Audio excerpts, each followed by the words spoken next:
It's true, it's been 30 years since I last took an antibiotic. Let me know in the comments below when you last used an antibiotic and why. How did I do it? I really don't know. I suppose a mistrust in medicine, maybe a mistrust in doctors or a mistrust in authority. I'm not really sure. But certainly as an adult educator, I like to learn things myself. I like to be able to fix things myself. I like to be able to understand things myself. I like to be independent, like most people. So how did I survive for 30 years without needing an antibiotic? For me, I suppose it's been becoming aware of the importance of the relationship between the mind, emotions and the body. And I've always, not always, but I've certainly learned, as I learned more about my own emotions as a young man, I learned that a lot of symptoms in the body can be expressions of different emotional states. And if you become more comfortable learning about your body, your liver, your heart, your gut, your bowels, your back, your head, so forth, all of these organs and parts of the body express how they feel depending on how you're feeling and how you're dealing with life psychologically, emotionally. Now I've had lots of stresses and strains in life and lots of losses, and as a result of that I've suffered in different ways. But I've managed to build resilience. I've managed to learn new skills. I've managed to grieve. I've managed to let go. I've managed to accept. I've managed to become less centered on my whole ego. And I've become more at peace with myself, especially in the last number of years.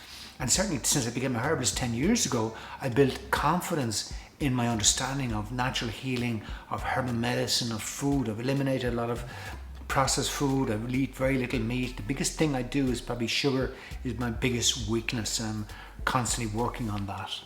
Agriculture is the biggest user of antibiotics. It's used in animals, production of animals to prevent and treat disease, but also to make animals grow faster. As antibiotics get into the food chain, our bodies then become more exposed to bacteria that cannot be treated with these antibiotics. And we need antibiotics for basic medical procedures and for treatment of cholera and TB, gonorrhea and pneumonia and lots of infectious diseases, skin diseases, throat bacteria and so forth. And remember, we're surrounded by a sea of bacteria.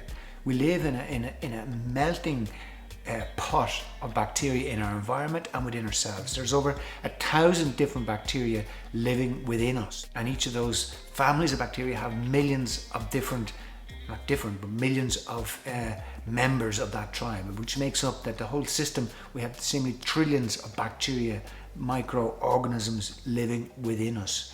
So we need bacteria within us, and we need to live in harmony with nature, and within our gut we need to have that balance. More recently I'm into fermented foods and sauerkraut and kombucha and sourdough bread to try and really nurture my gut, because there's a huge relationship between gut health and mental health, and that's another way I can avoid medications, by taking care of my health. I don't have medical insurance either, and my insurance is the knowledge that I practice. So it's really important that we don't over-rely on antibiotics. We don't use them when we don't need them. And we understand why someone like me didn't use them for 30 years and I'm still alive. I have no infections. Let me know in the comments when's the last time you took antibiotics and what was it for, if you don't mind. And I'll see you in a video very soon.